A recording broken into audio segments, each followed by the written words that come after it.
Hello, Princess on the Pillow here.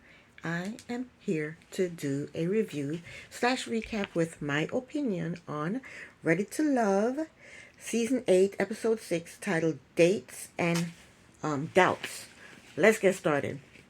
Alright, so the ladies meet up with Tommy in the lounge, and he informs them that a man is going home this week, and they should take them on dates and express their doubts.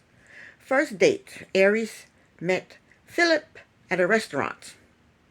Now, I'm not a fan of Philip, but he wore a nice suit and he bought her roses. And I love that.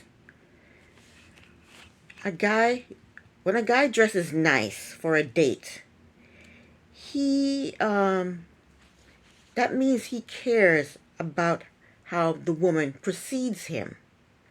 When a guy brings a gift, whether it's flowers, candy, a candle, it doesn't have to be anything extravagant, it doesn't have to be anything expensive. When he brings a gift, a small gift, it shows a token of his affection. So I like that. That was nice, Philip. So they sit down to chat for a little. Then Aries tells him her doubts. Her doubts are how he feels about her having two kids. He's fine with it because he has a kid. And then the other doubt was, how does she feel about her being divorced twice? He doesn't feel any way about it. He has a divorce under his belt too. Their date went well. I think they look good together. He walked her to the car after the date was over with. He walked her to the car. He walked her to her car, gave her a kiss on the lips and a hug, and I thought it was nice. We may have our first legit couple because we don't have any yet. Next date, Ciara meets up with Christopher. Ciara said her doubts is someone being genuine. She said people are usually nice in the beginning, and then later on, their true color comes out. Ciara asked Christopher if he has any insecurities. He told her no, and she said she's never met anyone that didn't have insecurities. She told the camera that Christopher was not being genuine. But Christopher is not attracted to Ciara. He's not being kind. He's not being nice. He's not being sweet. He's coming off a bit hard, bold, and rough. He said, I have no doubts. I have no insecurities. I am who I am, whether you like it or not. He said, I went to school to become a doctor. I'm into fashion. I've done runway shows for New York Fashion Week. Then Ciara tells him that she liked Birkin bags. And he got annoyed. He asked her, what if we're together and I can't afford to buy you a Birkin bag? She said, well, I can buy my own Birkin bag. She told the camera that he's insecure because he can't afford to buy her a Birkin bag. She didn't say those exact words, but that's what she meant. Next day, Jessica meet up with Chris at his construction work site for lunch, or with lunch. She brought lunch. And they go into one of his model homes to sit down and eat and have lunch. And then Chris said, this is a surprise. It can't be a surprise, Chris, because you would have to have told the camera person and Jessica the address to the construction site and the time for them to meet you there. So how is that a surprise, Chris? He knew they were going to show up. Anyway, the two of them in their confessional said negative things about each other. She said Chris is not consistent, and he said Jessica gets angry easily. Anyway, they sit down to eat, and she tells him that Tommy wants them to discuss doubts. Chris dives right in, and he told her that he knows that she is a strong woman, and when she talks to other people, she can talk to them however, but when you talk to me, please talk to me softer. And I agree with him. When they were at the ranch and she was dragging him around, trying to make him talk to everybody, I said her personality was too strong and bossy for him. She needs to stop being so hard, and she needs to mellow out. She needs to mellow out a little bit. But I'm very happy that he told her exactly how he was feeling. So she tells him, okay. But in her confessional, she said she is not going to change her tone just to get a man. I think she is selfish and inconsiderate. I mean, this man is asking her to treat him kindly when she talks to him. Why should he even have to ask her that? Shouldn't you, if you like somebody, shouldn't you want to treat them nicely and kindly and talk to them, in a nice voice? Then she tells him that her doubt about him is that he's not being consistent. Well, I guess he's not calling her and contacting her because he doesn't like the way she talked to him. I wouldn't contact her either. Maybe if she changed her tone, he'll contact her more. But Chris gives a lame excuse. He says, well, I'm busy a lot. I got a lot to do. He's not feeling her. He told her that he's too busy to call her. But then he'll try harder. And she told him that he needs to do what he says he's going to do. I think Jessica is a dominant person and she needs to get with Marvin. Next, Marvin meet up with Katarina at a coffee place. And he brought her flowers. His outfit could have been a little bit nicer. But they were at a coffee shop, so it's, no big deal. They sit down to talk, and he told her that he wanted to make her a Power Ranger costume so that they can go to Comcast conventions. I can't get mad at him because I want to get dressed up and go to Renaissance fairs too, so I can't get mad at him for that. So she asked him if he is able to function in a monogamous relationship. He said yes. He said yes he can, and he wants to get married and have kids. Katarina said in her confessional that she don't believe him. He's a liar. She said she does not believe that he wants a traditional relationship. But he's oblivious to how she's feeling. He tells her that they make a good match and he may leave out of here with a girlfriend. That poor, dumb, delusional bastard. Next, Kira invited Herbert over to her house for dinner. She's cooking. She has a nice house and a nice little doggy that I want to steal. Herbert brings a toy for the dog, and she made dinner for them, and the food looked horrible. The food was rice, asparagus, and then it looked like some cream corn. It looked horrible. Anyway, she told him her doubt. She says her doubt with him is that he doesn't pursue her enough. How is that? That's not a doubt, but anyway, whatever. And she's complaining about the same thing Janelle complained about with Herbert last episode. Janelle said Herbert wasn't contacting her enough, and now Kara is saying that he doesn't contact her enough. He complains. He says he gave the same lame excuse he gave last episode. He's saying that it's hard to date multiple women. Well, Herbert, you are on a show where you're supposed to date multiple women and then choose one that you were connecting with.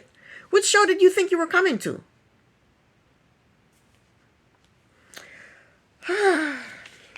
So Kira asked him where he had told her that he has multiple females that he's talking to. She goes, where is she in the lineup? He says, well, I have 3 people that I'm dating and you are in the 3.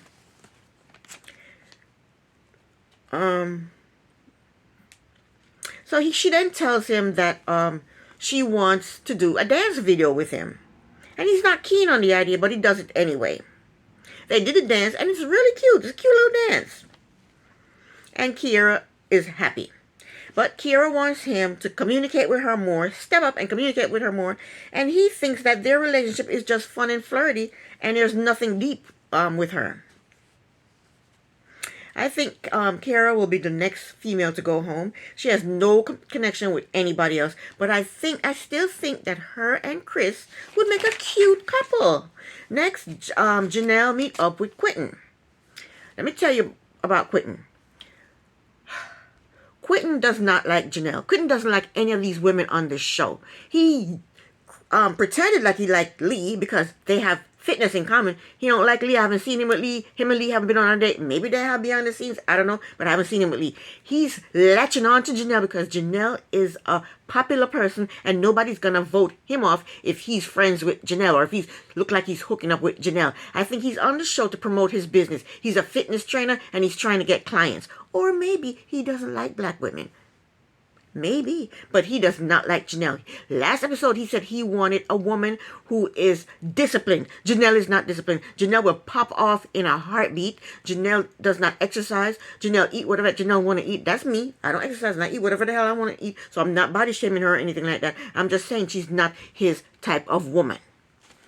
Anyway, they're at a nice lounge and she is dressed nicely. She has on this long, cute, pretty, gorgeous, sexy satiny dress, and he is wearing tore-up jeans with a button-down shirt that's too tight for him. The shirt is buttoned up, and in between the buttons, you can see his skin. The shirt looks like it's grabbing on, holding on like this.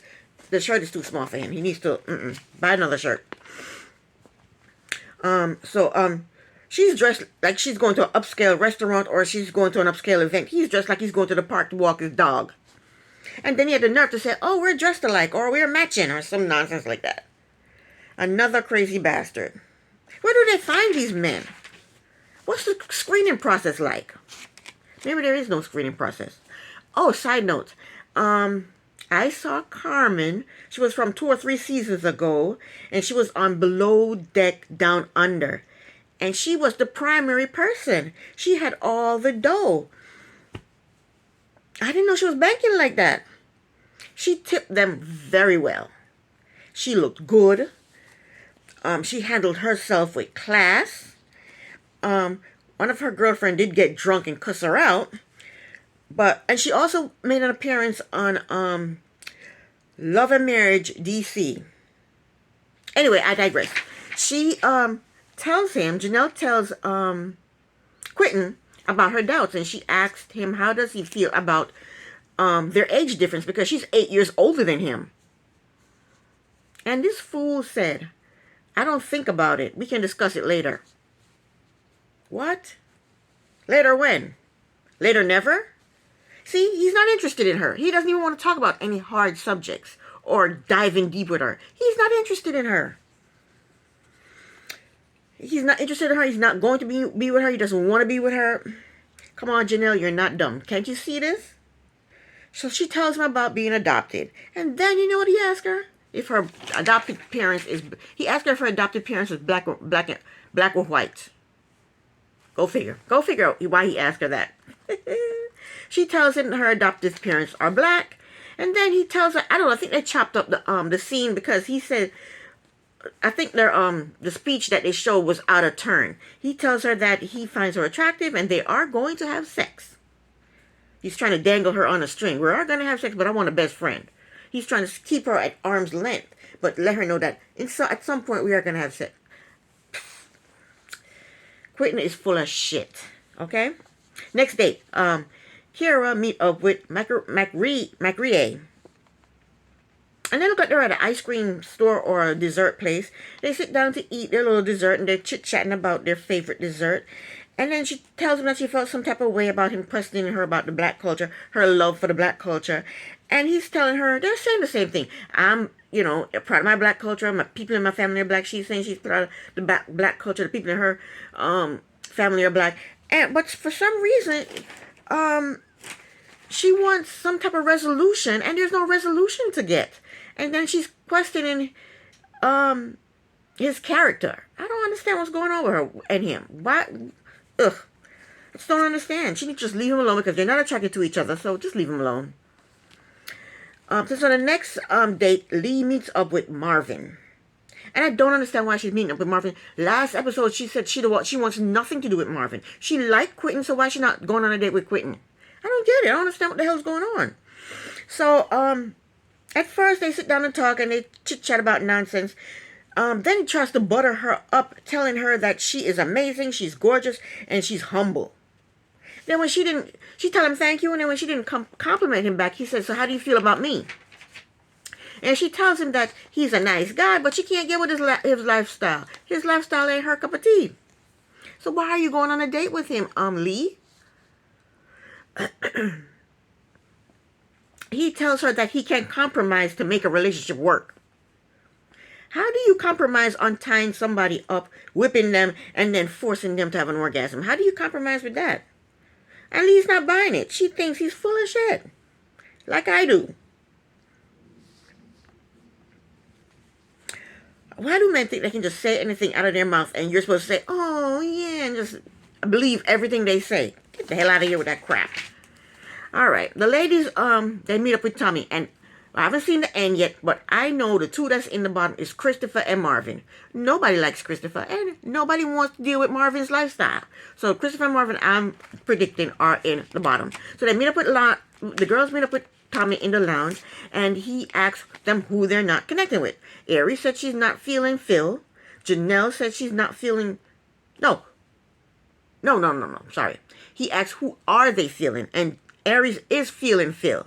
Janelle is feeling Quentin and Herbert. Kara is feeling Herbert. Jessica is feeling Chris. Then he asks who they think is not ready to love. Sierra said she's not feeling Christopher. Aries said she's not feeling Christopher. Jessica said she's not feeling Christopher. Lee said she's not feeling Christopher and Marvin. Katarina said she's not feeling Marvin. Jessica said Marvin said he is a stag, and a stag is someone who likes to watch their partner have sex with other people. Lee said she's not feeling McRae. Aries said she's not feeling McRae. Kara said she's not feeling McRae. Jessica defended McRae, and so did Janelle. They defended McRae. Kara gets confused between McRae and Marvin, got their names mixed up. And Janelle and Jessica, they roll their eyes at her. Tommy instigates a fight between them and says, why y'all rolling your eyes at her? So they started yelling at her, and she's, defending herself, and they're just jumping down her throat because she doesn't like McRae, and because they're saying she said something about black culture, and she keeps saying, that's too black for me, and that, so what? Leave the damn girl alone. So they jumped down her throat, the two bullies. So, and Tommy instigated the argument. Now he's telling them to, he's trying to break up the argument that he instigated. Then he tells them that 2 guys are going home this week and take out the 3 guys that are in the bottom and tell 2 of them that they are not ready to love. So Katarina meets up with Marvin. She told him that in the lounge, a lot of the women said they couldn't get with his lifestyle. He said people reject what they don't know about. I'm pretty sure that pretty much everyone knows what a dominatrix is. And there are different levels to it. But his level is too much. He wants to tie you up, whip you, force you to have an orgasm, and then watch you have sex with somebody else. That's too damn much. I don't understand why he's getting defensive, because the majority of these women don't want to be with him. They don't want to live that lifestyle. And he just take his little freaky ass and go on somewhere. She tells him that the ladies have decided that he's not ready to love. And he said it in his confessional that it's okay because he knows his worth as a man. Well, Marvin, these women know their worth as a woman. That's why they don't want to fuck with you. Okay, how about that? Lee meets up with McRae, and she tells him that some of the ladies feel a homey vibe from him. And he said, putting me in the friend zone can still have potential. She said, you're not in the friend zone. You are giving off homey vibes. What's the difference between homey vibes and friend zone? I don't know the difference. She also told him that there was an issue of him challenging someone's love for the black culture. And he smiles because he knows she's talking about Kara. She tells him that he is on a good path, but he can be on a better path, and the ladies feels like he is ready to love. Kara meets up with Christopher. She told him that her and the ladies feel like he tries to sell himself. And he gets defensive. He said, I'm not trying to sell myself. I'm trying to tell you who I am. He said, how you going to get to know me if you don't know who I am? That poor dumb bat. Okay. Poor guy. When he watched the show back, he'll see what they're talking about. He'll see how every time he talks to a woman, he gives them a rundown of his resume, and he'll understand then what he's talking about. Then he says, what else did they say about me? And I've never heard somebody ask that. What else did they say about me? And Kiera told him that somebody said they gave you their number and you never called them. He said, well, maybe they didn't respond to me. She tells him that the girls feel like he's not ready to love. And he jabbered in his confessional, his outgoing confessional about something. I didn't know what the hell he was talking about. I wasn't interested in what he was talking about. And then that was the end of that. And like I said, it's always easy to tell who is going home. This is the end of my review. Thank you so very much for watching. Princess on a Pillow here. Bye.